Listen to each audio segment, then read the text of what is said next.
La fotografía que ves en pantalla puede aparentar algo bastante normal. En ella podemos ver a una linda familia, un padre y su hija pasando un momento de calidad, por lo que quisieron capturar ese momento perfecto con una fotografía. A su alrededor transeúntes caminan con total normalidad, por lo que podemos suponer es otro día tranquilo en la ciudad, pues aparenta que nada malo puede pasar, ¿verdad?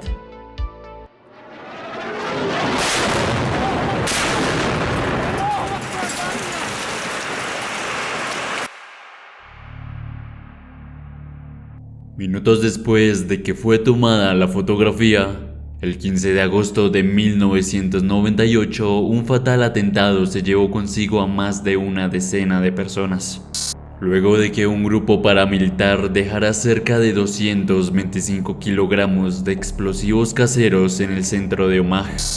Los explosivos fueron colocados en un coche, por lo que a las pocas horas de que este fue abandonado, este finalmente fue detonado, dejando una penumbra de caos y dolor en la ciudad. La fotografía no solo capta el momento de paz antes del atentado, sino también fue captado el coche que contenía la gran cantidad de explosivos, que cobró la vida de 29 personas y alrededor de 220 que resultaron heridas. Dentro de las víctimas mortales también está incluida la vida del padre y la hija de la fotografía, y con ellos también a su fotógrafo. Como esta fotografía, hay miles que logran afligir los sentimientos de los cibernautas. Son fotos que se enmascaran bastante bien, que aparentan algo aparentemente normal, pero son un camuflaje a lo que realmente esconden, donde muchas cuentan con una historia bastante tétrica detrás. Las fotografías que ves en pantalla tienen un origen o historia bastante macabra detrás. El contenido de la fotografía puede parecer bastante fuerte para algunos espectadores. Sin embargo, no debes temerle a esto. Lo que esconden detrás es lo que realmente debes temer.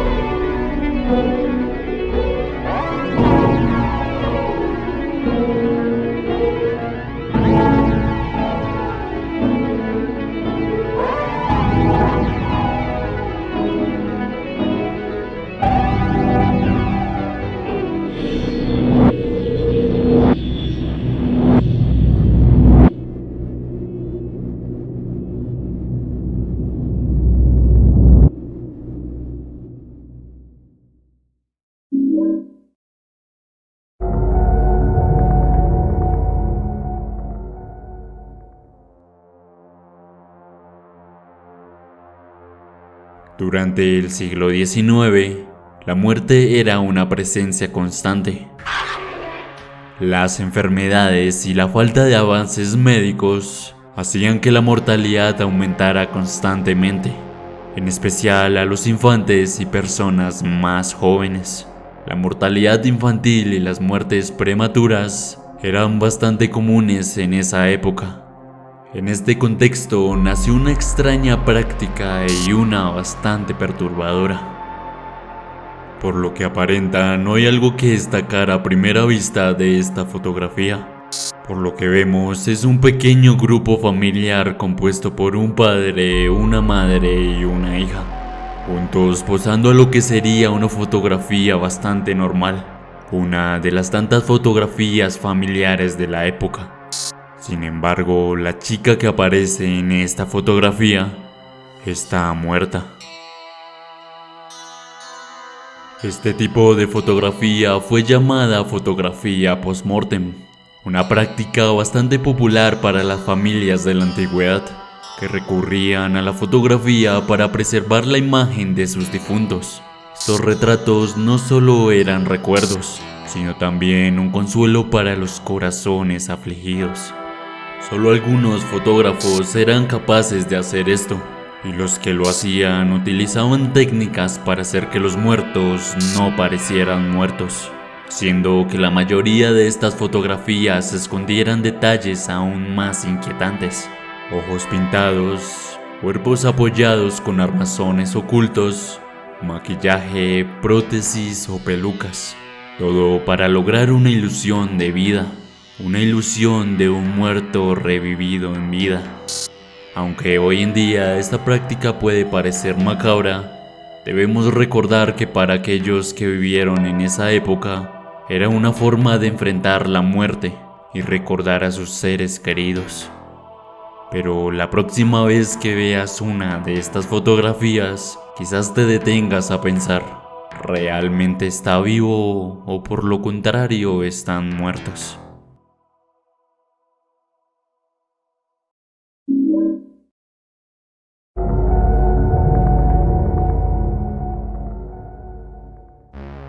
La brujería siempre ha estado envuelta en un velo de misterio y oscuridad. Estos conocimientos esotéricos, que no eran comprendidos por la mayoría de la población, a menudo se realizaban en secreto, lejos de las miradas curiosas. La fotografía que estamos presenciando es verdaderamente inquietante. Muestra a varios jóvenes levitando a varios centímetros del suelo, realizando una práctica llamada levitación consciente. Esta imagen nos transporta a una época en la que la brujería y la magia eran practicadas por grupos y sectas secretas, pues detrás de estas prácticas siempre estuvo el temor de que está relacionado con cosas macabras. Este miedo a lo desconocido contribuyó a la percepción de que la brujería era algo peligroso y maligno. Los rumores y las historias sensacionalistas sobre brujas que hacían pactos con el diablo o que lanzaban maldiciones aterrorizaban a las comunidades. Esto hace que la fotografía presentada sea aún más misteriosa.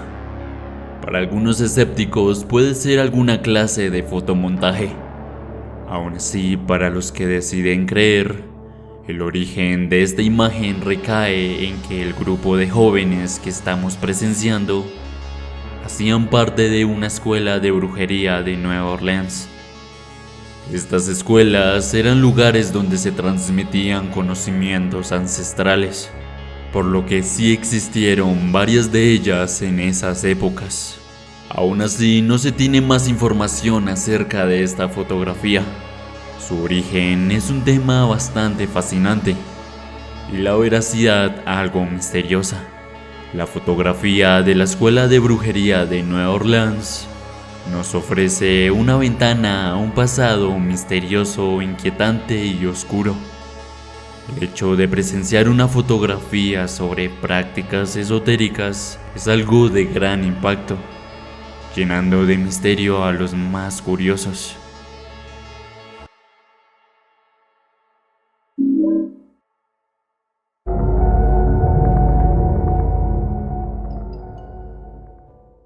Los freak shows o espectáculos de rarezas humanas fueron exhibiciones donde se presentaban personas con anomalías físicas o condiciones médicas extrañas, y se convirtieron en una atracción principal bastante llamativa en ferias y circos.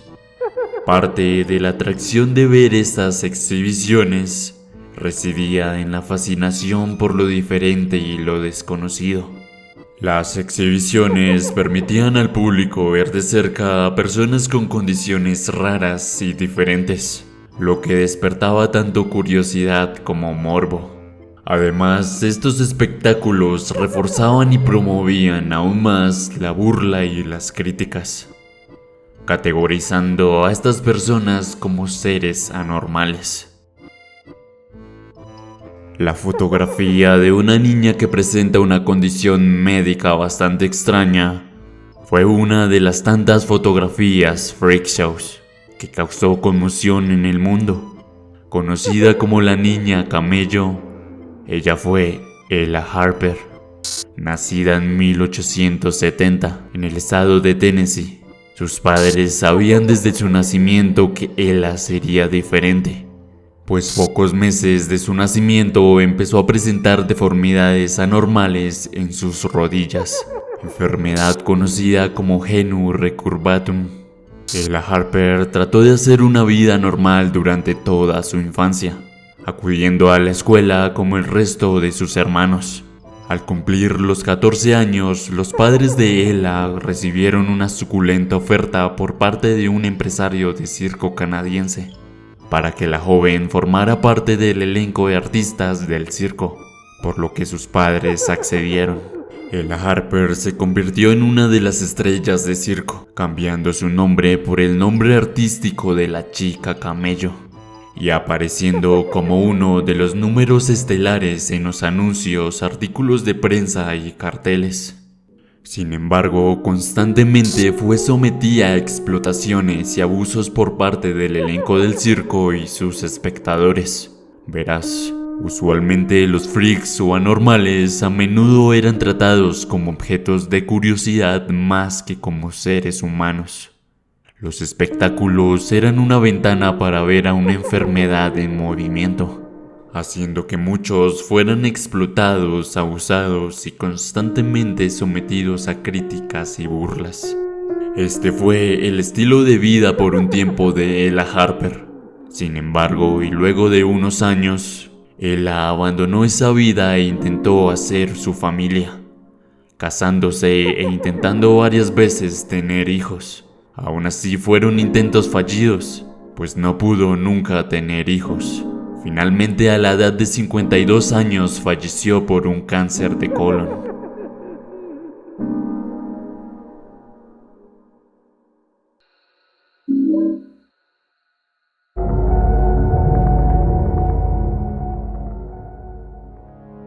La profanación de tumbas es un acto profundamente perturbador, que ha revelado otro de los aspectos más oscuros de la naturaleza humana. Esta acción de perturbar y desenterrar las tumbas de personas ya fallecidas solo dejan a flote los trastornos mentales y deseos más oscuros y perversos de quien lo hace. Para muchos, la profanación es un acto de la antigüedad, pues era donde se presentaba más cantidad de casos. Sin embargo, en las sombras de nuestros tiempos actuales, se siguen cometiendo. Uno de los casos más controversiales fue el de Anatoly Moskvin, un historiador y filólogo ruso que pasó a la historia por mostrar al mundo su deterioro mental y sus actos macabros.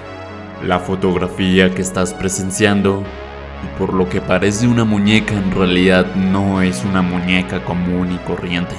El origen detrás de esta y con lo que está hecha va a helar por completo tu sangre. En el 2011, y luego de que los agentes de policía irrumpieron en el apartamento de Anatoly Moskvin, tras recibir varias quejas acerca del hedor tan repugnante que provenía del lugar, y tras una larga investigación, luego de que meses atrás una familia reportara a la policía que la tumba de su hija fallecida de 8 años había sido profanada y su cuerpo estaba desaparecido.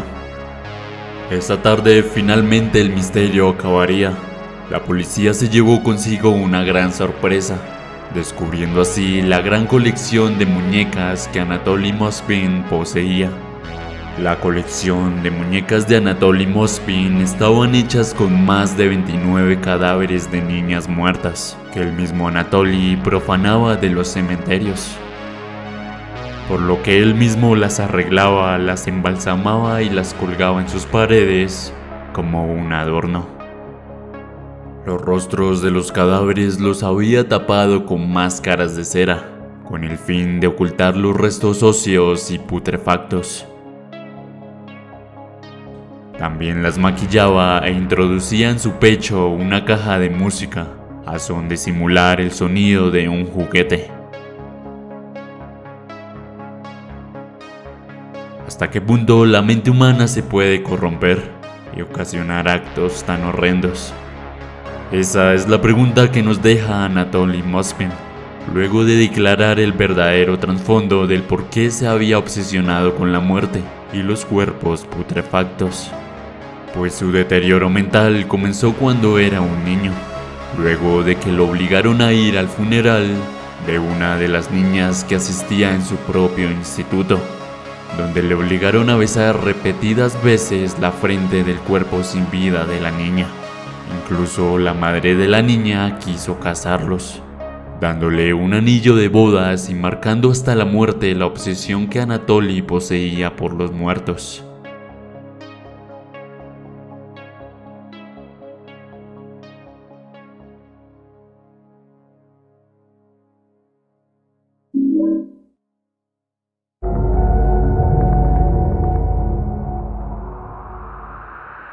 En el año 1975 existió un caso que inquietó a una ciudad entera y que al paso del tiempo la historia perturbadora de Annalise Mitchell ha sido de impacto para los curiosos que deciden adentrarse en su historia. El término exorcismo nunca fue tan famoso luego de que una familia desesperada en 1973 pidió ayuda a la Iglesia Católica de su comunidad, indicando que su hija estaba poseída y que necesitaba someterse a un exorcismo.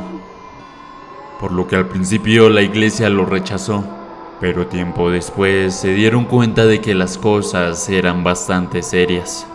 La niña poseída en cuestión era Annalise Mitchell, una niña alemana de tan solo 16 años, que al principio comenzó a sufrir convulsiones violentas, por lo que al ingresar a un hospital psiquiátrico, le detectaron epilepsia y posteriormente depresión.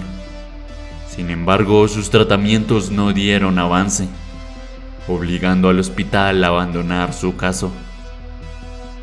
Meses después, y luego de que un padre de la iglesia visitara frecuentemente a Annalise y reuniera las pruebas suficientes de que sí estaba bajo posesión demoníaca, la iglesia le ordenó junto con otro padre a realizar los exorcismos.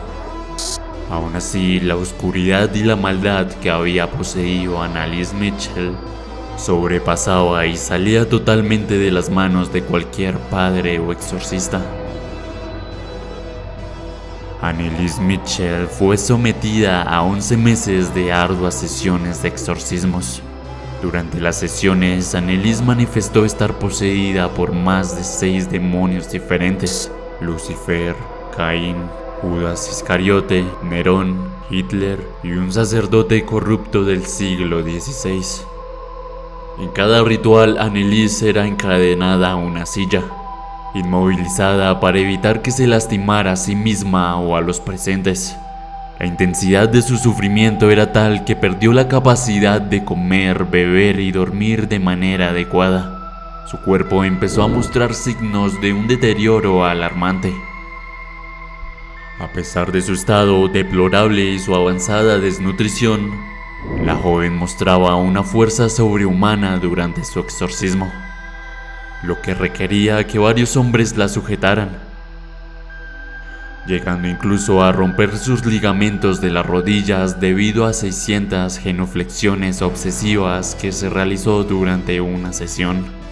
La constante tensión y la privación de alimentos y líquidos llevaron a Annalise a un estado de malnutrición severa.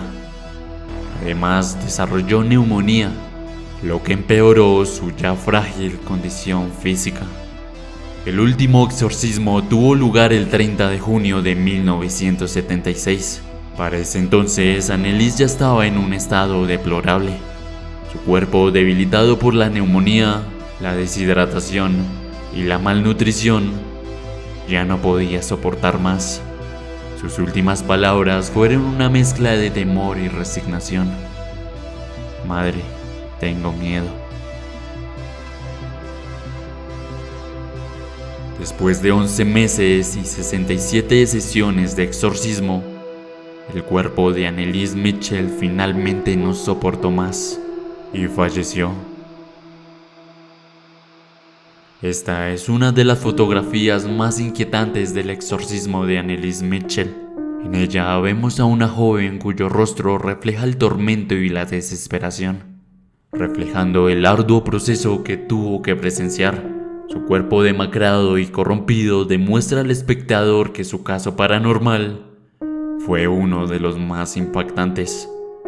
El horror y la perturbación hace de estas fotografías un material difícil de presenciar.